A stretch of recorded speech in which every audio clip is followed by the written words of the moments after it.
Em, yo no sé si a ustedes les ha pasado, pero a veces el hambre es engañosa. A mí me pasa que cuando tengo mucha hambre me pongo de chicha, ¿verdad? Pero hay un momento en que uno supera cierto momento del hambre y ya como que se olvidó de todo, ya pasó la parte más difícil y ya no tiene tanta hambre y la puede pasar bien. Y las personas que tienen la costumbre, o algunos de ustedes que han ayunado, que es una costumbre espiritual de no comer para enfocarse más en la parte espiritual, inclusive recomiendan que en los tiempos de comida sea un tiempo donde uno invierta en oración o en el estudio de la palabra de Dios.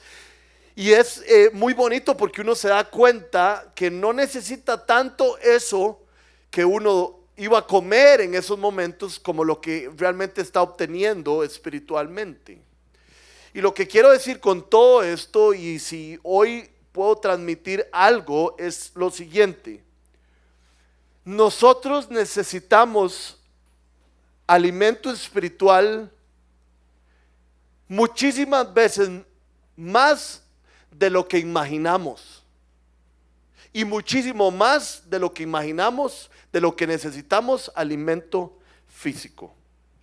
Hoy vamos a estar hablando de un milagro conocido por todos, que no vamos a estar totalmente metidos en los detalles del milagro, pero vamos a sacar muchas enseñanzas, tres enseñanzas de él, que es cuando Jesús multiplicó los panes.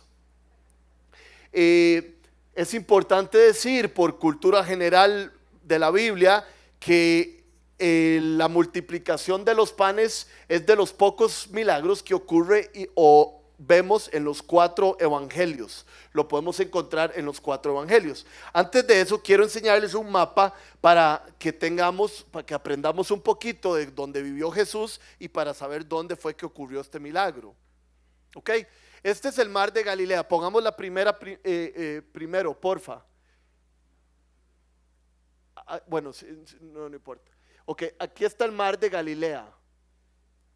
Este río que viene desde arriba es el río Jordán. No sé si sabían eso. El mar de Galilea toma mucha agua del río Jordán. La multiplicación de los panes fue aquí arriba en esas montañas. Después de multiplicar los panes, Jesús monta a sus discípulos en una barca y los manda a Capernaum. Aquí fue donde, en este trayecto es donde está la historia de la tormenta, donde Jesús calma la tormenta. Y si nos damos cuenta, es por estos sectores que Jesús hace mucho de su ministerio. Aquí en Genezaret es donde Jesús sana al muchacho que estaba endemoniado y caminaba en cadenas. Entonces hay muchos trayectos donde leemos en los evangelios y aquí es donde ellos se están movilizando. Capernaum era un lugar importante. El milagro ocurre allá arriba. Por eso es que vamos a leer que el milagro ocurre en un lugar desolado. Y por eso es que dicen los discípulos, ¿cómo les vamos a dar de comer a esta gente si estamos aquí en el fin del mundo? ¿Verdad? Ni pulperías había alrededor. Entonces vamos a leer lo que nos dice Marcos. Vamos a leer en Marcos del 30 al 44. Los apóstoles se reunieron, los 12, con Jesús y le contaron lo que habían hecho y enseñado. Y cómo no tenían tiempo ni para comer, pues era tanta la gente que iba y venía. Jesús les dijo: vengan conmigo ustedes solos a un lugar tranquilo y para que descansen un poco.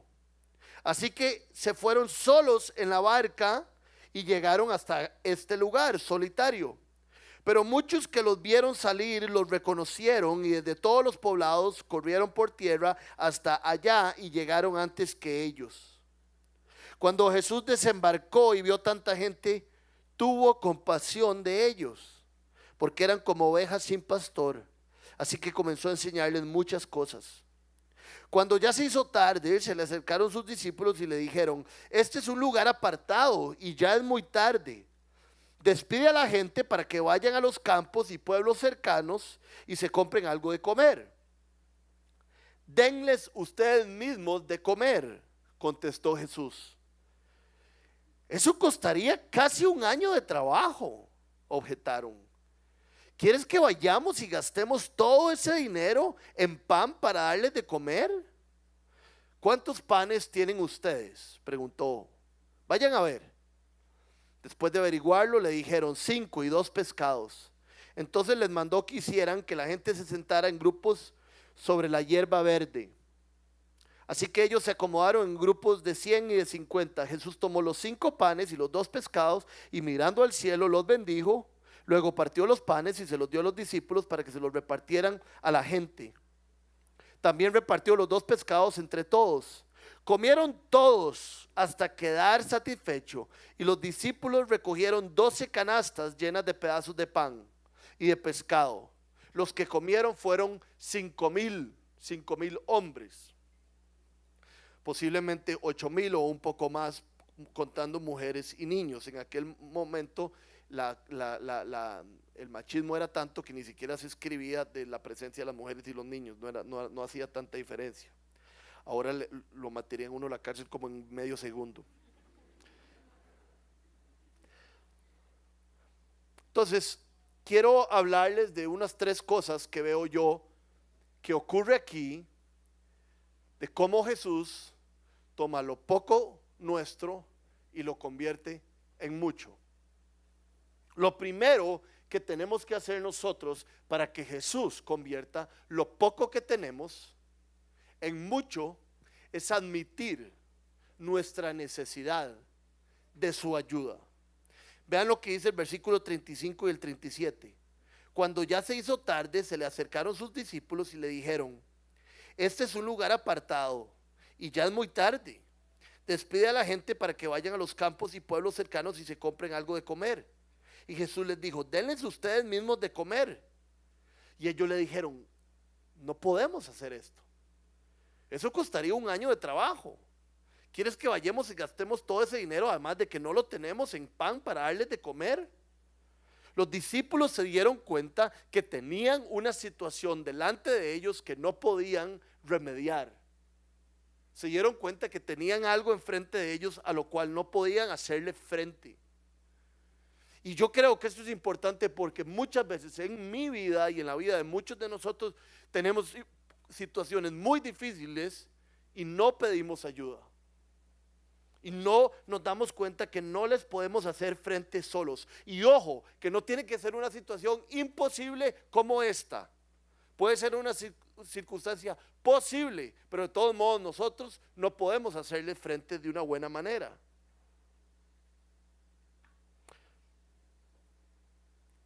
Es interesante porque si leemos lo que pasa en el Evangelio de Juan, Jesús le pone el problema enfrente a Felipe y le dice: Felipe, dales vos de comer. Y Felipe obviamente se queda rarísimo: ¿cómo le voy a dar yo de comer a toda esa gente? Y va, y aquí en Marcos no lo encontramos, pero en otros evangelios encontramos que encuentra a un muchacho que la mamá le había dado una muy buena merienda. Y entonces dice: lo único que tenemos es un muchacho que está ofreciendo los pescados. Tú dales de comer. Y Felipe dice: yo no puedo. Tiene mucho que ver con la fe. Es interesante, pero la fe empieza a obrar cuando nos damos cuenta que no tenemos fe. Tener fe es darse cuenta de que yo no puedo solo.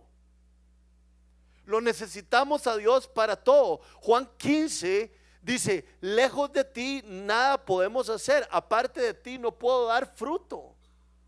Y entonces la pregunta para nosotros es si hemos dado cuenta que aparte de Él no podemos dar fruto alguno en cualquier cosa. Juan no dice: aparte de ti no puedo dar fruto en las cosas muy difíciles. No, dice que en todo. He contado esta historia un par de veces, no sé si ustedes ya la escucharon, y no es la más bonita que contar, pero me impactó demasiado.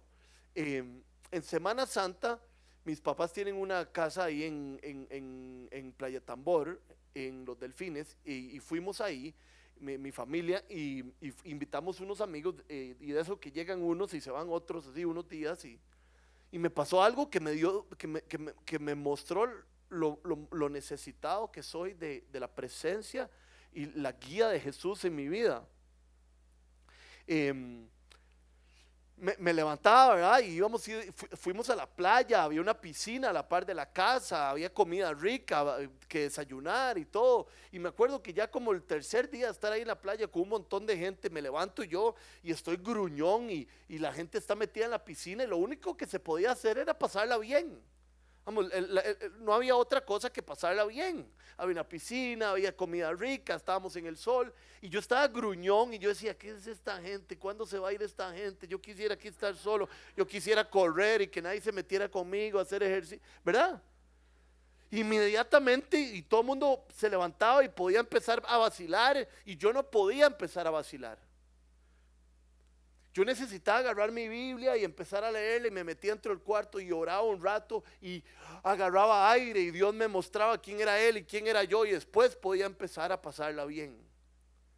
Yo no sé si ustedes son tan necesitados como yo, pero yo necesito de Jesús para pasarla bien. Así de necesitados y de egoístas y de frágiles somos. Pero para que Dios empiece a actuar en nuestras vidas y convierta lo poco en mucho, para que nuestra fe empiece a surtir efecto, tenemos que darnos cuenta de los necesitados que estamos de Él.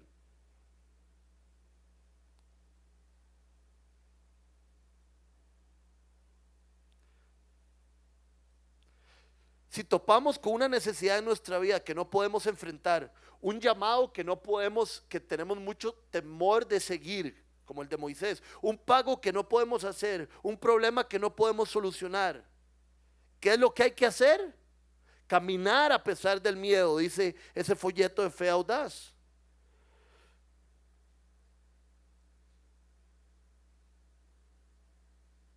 Cuando nos enfrentamos ante un reto, sea mayor o menor, debemos de entregárselo a Jesús y admitirlo.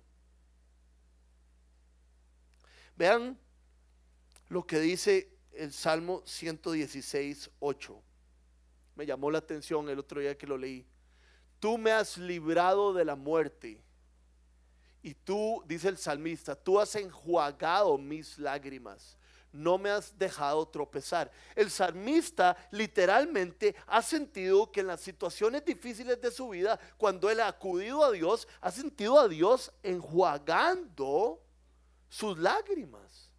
Imagínense la cercanía que él ha tenido con Dios, que ha sentido que Dios ha enjuagado sus lágrimas. Dios está cercano a nosotros para que nosotros podamos admitir nuestra necesidad de Él. A mí me llama poderosamente la atención el Salmo 23 cuando dice, tu vara y tu cayado me han infundido aliento. Y eso es que con la vara o con el cayado, el pastor le pegaba en las nalgas o en las patas a las ovejas. Así de cerca se encontraban. Así de cerca está el pastor de sus ovejas, así de cerca está Dios de nosotros. Entonces, ¿por qué no admitimos nuestra necesidad de Él?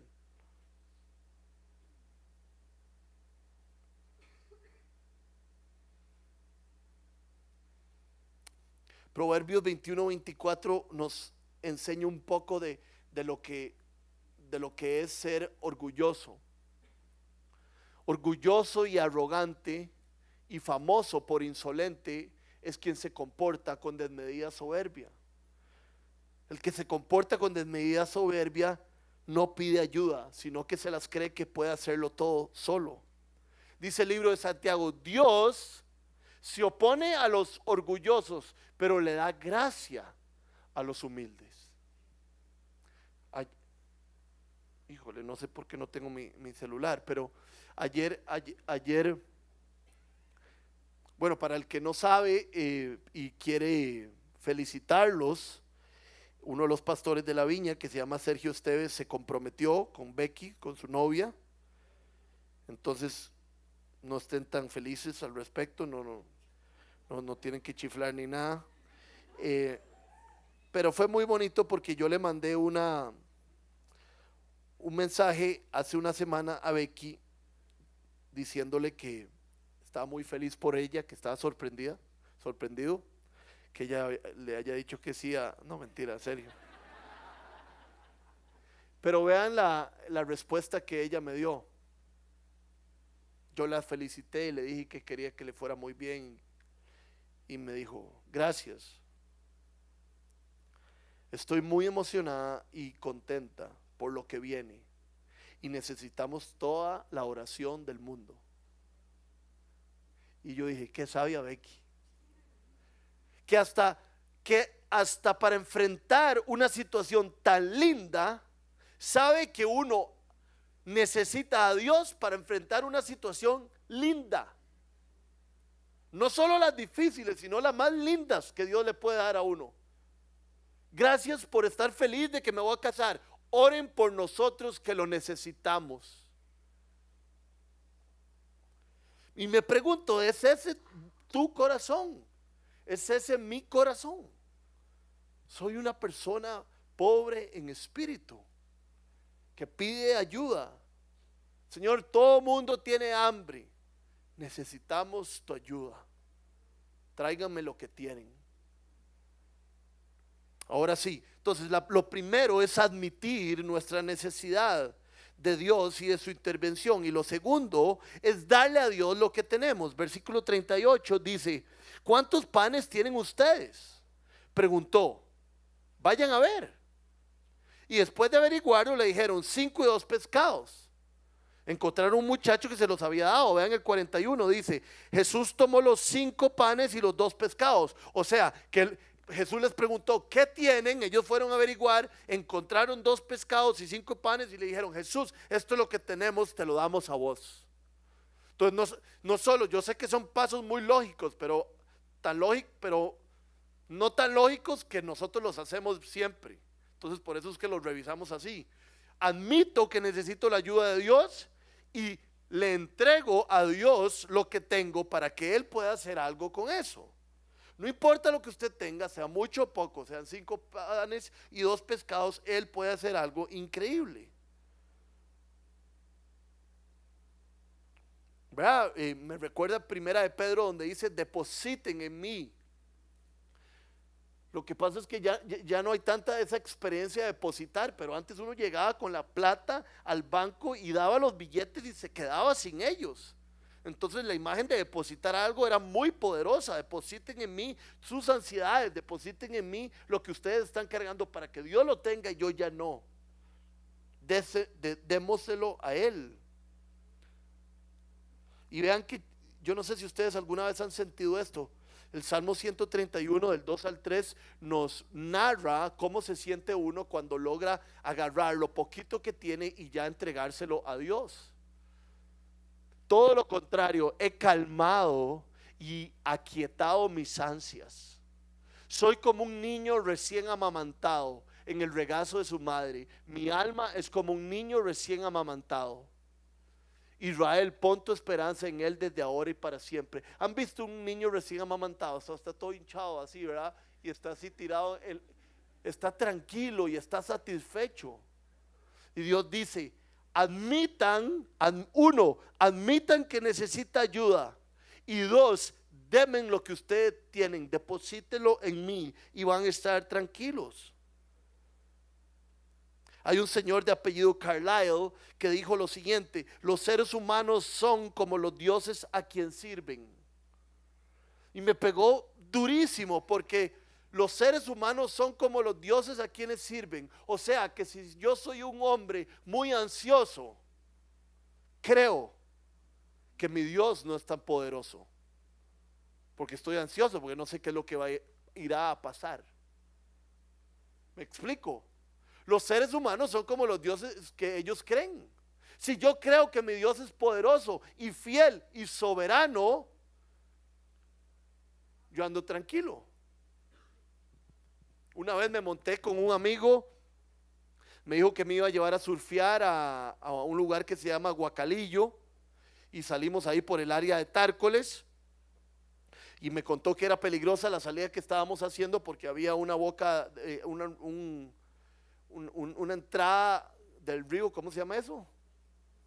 Un estero. Entonces que la salida era difícil porque se mezclaba el mar con el estero, y Y yo iba nervioso porque mi amigo no es un capitán así número uno, ¿verdad? Y íbamos con una lancha como el tamaño de esta Biblia.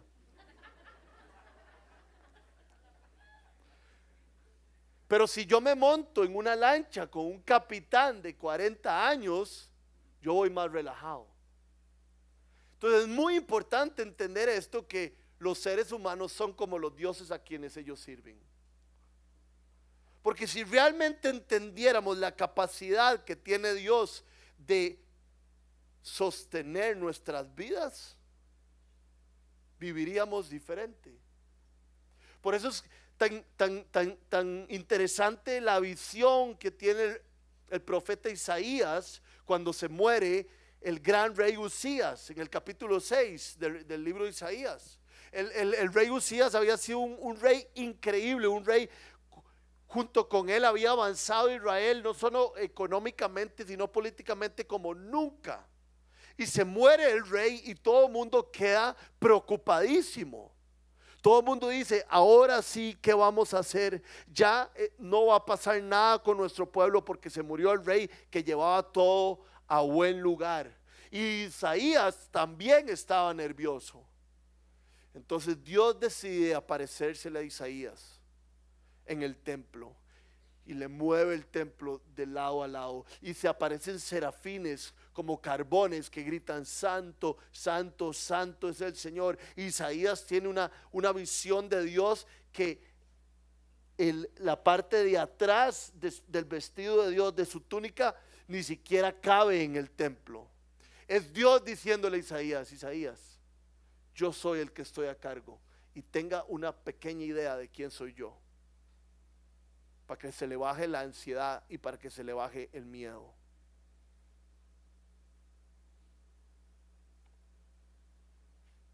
Cuando uno le entrega a Dios el obstáculo, cuando uno le entrega a Dios el temor, cuando uno le entrega a Dios la ansiedad, cuando uno le entrega a Dios el trabajo, los pocos panes y los peces que tiene, es difícil porque hay que morir a uno mismo. Vean lo que dice Juan 12, del 23 al 25. Esto es Jesús hablando antes de ir a la cruz. Ha llegado la hora de que el Hijo del Hombre sea glorificado, les contestó Jesús. Ciertamente les aseguro que si el grano de trigo no cae en tierra y muere, se queda solo. Pero si muere, produce mucho fruto. El que se apega a su vida, el que se apega a sus panes y a peces, los pierde. En cambio, el que aborrece su vida en este mundo y la conservará para vida eterna. Depositar las cosas en Dios es negarnos a nosotros mismos. Es darle a Dios lo que tenemos y nosotros quedarnos sin nada. Da miedo, pero dice que si el grano de trigo no cae en el suelo y muere, no va a dar fruto, y así es nuestra vida,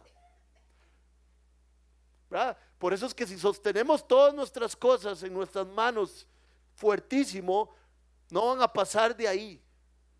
Pero si se las confiamos a Dios, Él puede reproducirlas y hacer algo significativo con Él. Y yo pensé en Moisés, ¿verdad? Moisés lleva 40 años en Madián, en un desierto, cuidando ovejas, y Dios le está ofreciendo salvar al pueblo de Israel. Le está ofreciendo hacer algo significativo, y Moisés está poniendo peros. Si hubiera quedado sin ver el mar abierto, si no se hubiera negado a sí mismo. Y así nos pasa a todos. Nos queremos quedar en el confort y nos queremos quedar en la zona conocida en vez de entregarle nuestras cosas a Dios. Estaba pensando en tener un hijo.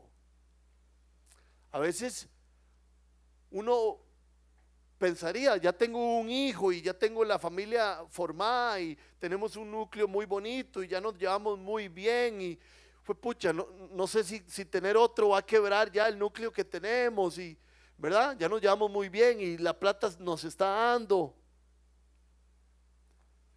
y uno por eso podría perderse la bendición de tener otro hijo. Siempre estamos en una situación que nosotros nos queremos quedar ahí, pero tal vez Dios quiera darnos algo más y nosotros queremos depositarlo en Él. estuve pensando en esta iglesia, si Chris y Andrea hace 20 años no hubieran venido de los Estados Unidos y dejado su confort y negado a sí mismo y dado sus 2 pescados y sus 5 panes a Dios, no estaríamos hoy aquí todos reunidos. Nada pasa sin que muramos.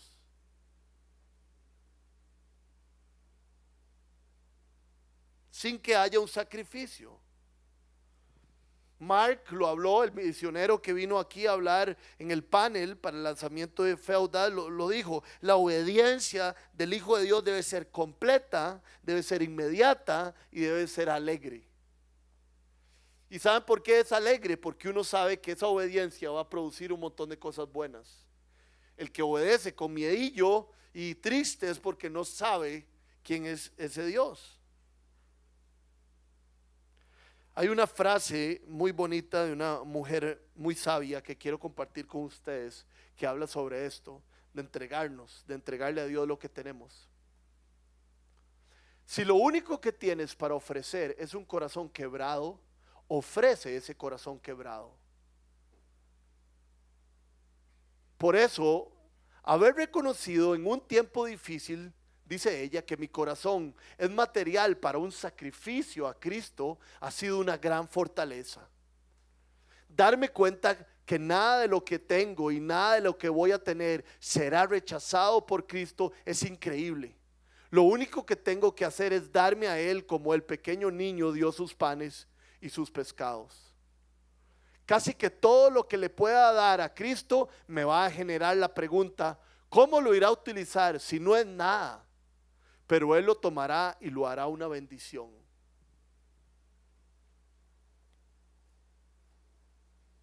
Hay algo bonito aquí que usualmente no vemos tan claro, que es que, y hablando de nuestra visión últimamente, Jesús da gracias por los alimentos una vez que ya se los habían dado, ¿verdad? Y se los devuelve a ellos para que ellos los repartan. Es nuestra bendición repartir lo que Jesús ya ha hecho un milagro. Él nos devuelve los pescados y los peces poquiticos ya multiplicados para que nosotros tengamos el honor de repartirlos a los demás.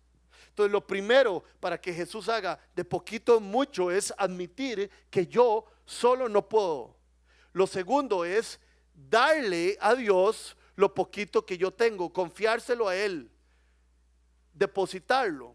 Y lo tercero, que es como la parte ya más bonita, porque ya se la dimos a Él, que esa era la más difícil, es ver lo que Él hace y lo que Él produce. Cuando yo veo este milagro de los panes y los pescados, también pienso en el milagro del pan en el milagro del vino. En el milagro del vino no hubo una multiplicación, simplemente Jesús les pidió que llenaran todas las vasijas con agua, pero sí convirtió todas las vasijas de agua en vino. Y así como en esta multiplicación donde dice que sobró, que es como la firma de Dios, de que Dios hizo el milagro, la firma de Dios, de Jesús en el milagro del vino, es que era el mejor vino. Nadie nunca había probado un vino igual. Y lo chivo es que nos demuestran estos diferentes milagros que Jesús no solo puede hacer algo con lo que ya existe, 5 panes y 2 pescados, sino que puede hacer algo con lo que no existe, que era como lo del agua y el vino. Este milagro, yo me puse a pensar y yo dije, ¿qué es la enseñanza de este milagro? Y ya al final de la charla lo vamos a ver cuál es la enseñanza primaria. Pero yo creo que muchos milagros eran simplemente para volarle la jupa a la gente. Era Jesús diciendo, yo puedo hacer cualquier cosa.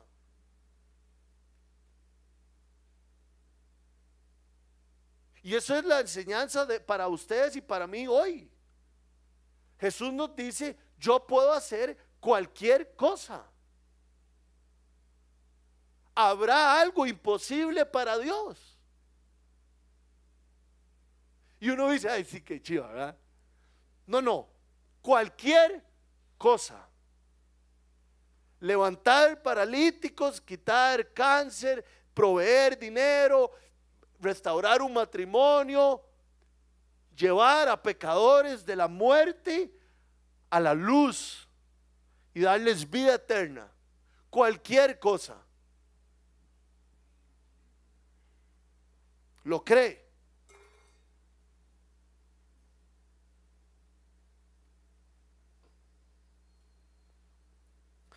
Vamos a volver al versículo 34 para ver el corazón de Jesús y algo que nos va a enseñar, el corazón de la enseñanza.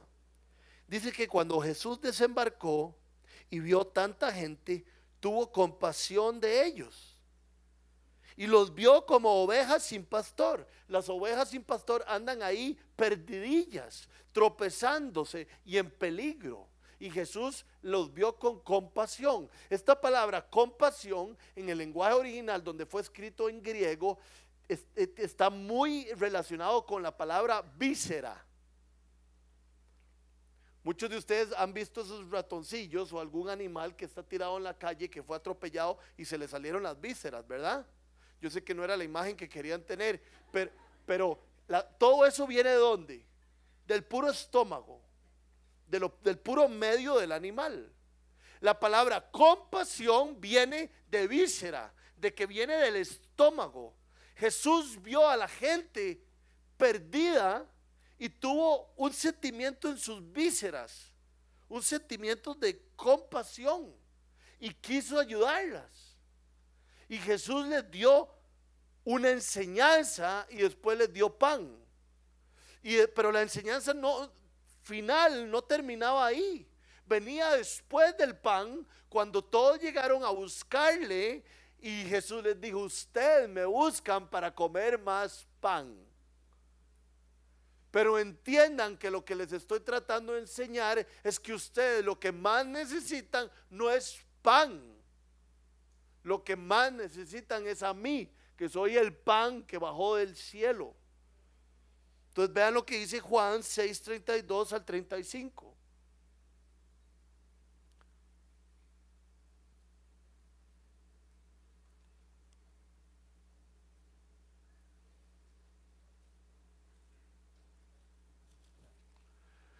Ciertamente les aseguro que no fue Moisés el que le dio a ustedes el pan del cielo, hablando del maná. El que da el verdadero pan del cielo es mi Padre. El pan de Dios es el que baja del cielo y da vida al mundo. Y todos los babosos le dijeron: Señor, danos siempre ese pan. ¿Verdad? Y obviamente nosotros somos igualitos. Yo soy el pan de vida, declaró Jesús. El que a mí viene nunca más pasará hambre, y el que en mí cree nunca más volverá a tener sed. Ustedes me buscan porque quieren más pan, porque creen que lo que más necesitan es pan, pero lo que más necesitan es a mí. Y la enseñanza de la fe no es tener fe para que Dios haga un montón de milagros en nuestras vidas, que sí, pero es tener fe para saber que Él es suficiente, porque Él es el único que va a satisfacer nuestras vidas.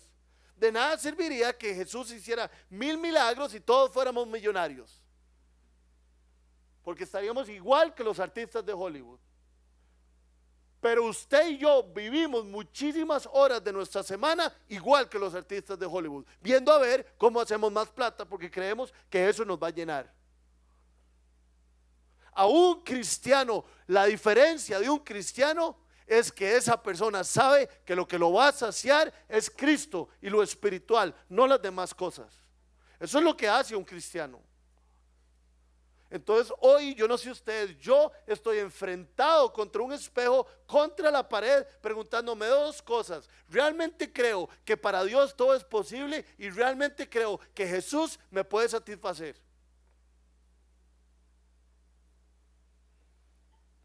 Vean lo que dice el Salmo 107, 9.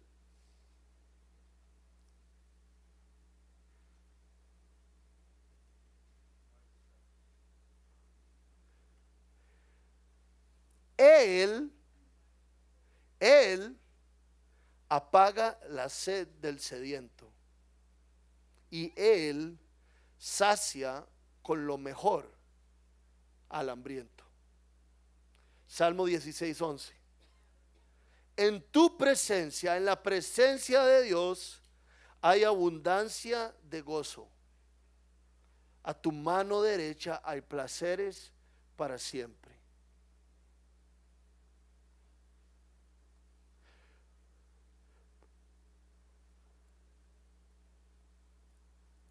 Y aquí hay un toque.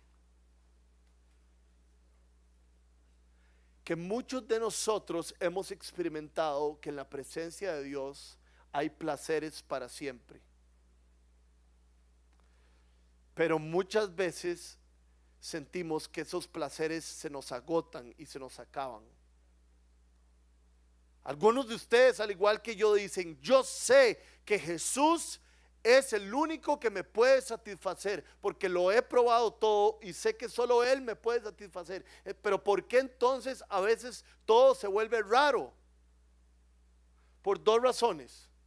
Porque vivimos en un mundo de pecado, se nos olvida eso. Siempre va a ser así, siempre va a ser dificilísimo hasta que estemos en la presencia de Dios. Pero lo segundo es que, como ustedes ven, Jesús relaciona la satisfacción que solo Él nos puede dar con el maná, con el pan que bajó del cielo. ¿Cada cuánto bajaba el maná? Diario. A Jesús hay que consumirlo diario, a cada rato. Porque nosotros, como dicen los gringos, we leak. Nosotros tenemos un hueco. ¿Y cómo se dice eso? Y goteamos. Entonces, si usted sabe que el vaso gotea, échele mucho al vaso.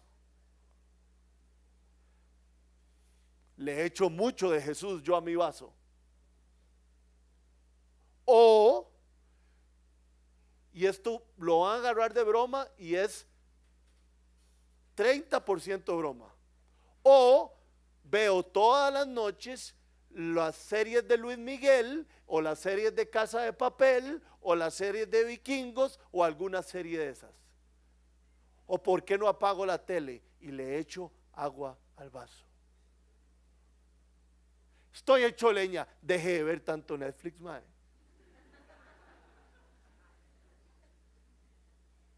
¿De qué está comiendo?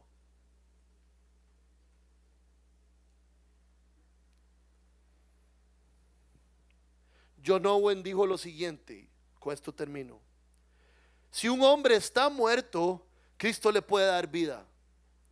Si un hombre está débil, Jesús es el poder de Dios y la sabiduría de Dios. Si alguien tiene sentido de culpa, Jesús puede darle su completa justicia. Hay muchas pobres personas que están conscientes de su gran necesidad, pero no saben dónde está su remedio. Y ya sea que fuese vida, que fuese luz, que fuese poder, que fuese sabiduría, cualquier cosa, ese remedio es Jesús. Entonces son tres cosas las que nos invitan hoy el texto a hacer: a admitir que estoy desesperadamente necesitado de Él para las cosas gigantes, como multiplicar 7,000 para 7,000 personas comida, o para pasarla bien, o para casarme. Para cualquier cosa lo necesito, lo admito, estoy en necesidad. Lo segundo, le entrego mi necesidad. Empiezo a administrar mis cosas de la manera en que Él me diga. Ahora está en sus manos, no en la mía. Y lo tercero, me echo para atrás para ver qué es lo que voy a hacer. Pero una cosa es clave: mañana o hoy, después de esto, no crea que su mayor necesidad es la que siempre lo empuja. Su mayor necesidad no es ganarse más dinero, su mayor necesidad no es todas esas cosas, ni la mía. Nuestra mayor necesidad es primero ser saciados y recordar lo que Jesús hizo por nosotros en la cruz. Porque es uno de los primeros versículos que uno se aprende y deberían aprendérselo. Es muy lindo y es teología pura, así, toda la Biblia la tiene ahí. Busquen el reino de Dios primeramente y lo demás será añadido. Pongámonos de pie.